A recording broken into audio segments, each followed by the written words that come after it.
म्हसोबा म्हणजे कोण याबद्दल आपण आज जाणून घेऊ. महाराष्ट्राच्या ग्रामीण संस्कृतीमध्ये म्हसोबा हे एक अत्यंत महत्त्वाचे आणि जागृत दैवत मानले जाते.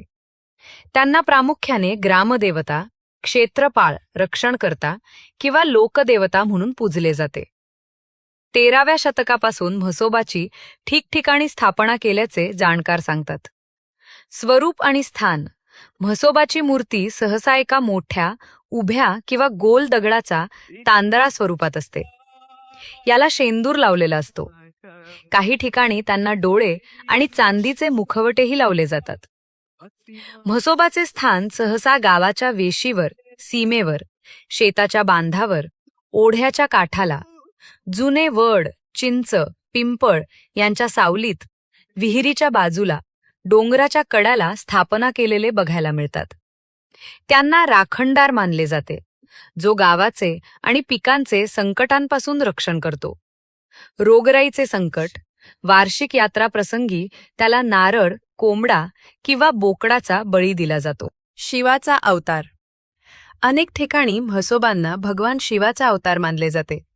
काही कथांनुसार ते काळभैरवाचे रूप आहेत.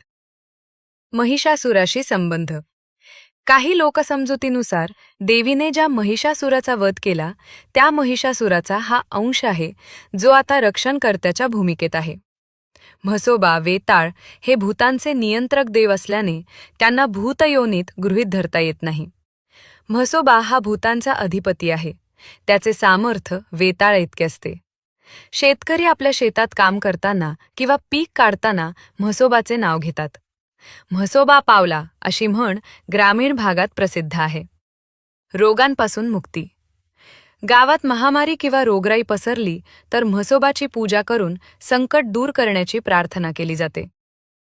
पशूंचे रक्षण: पाळीव प्राणी, गाय, म्हैस निरोगी राहावेत म्हणून म्हसोबाची नवस सायास केले जातात. प्रसिद्ध देवस्थाने: श्री क्षेत्र खारावडे, मुळशी, पुणे हे म्हसोबाचे एक अत्यंत जागृत आणि प्रसिद्ध स्थान मानले जाते.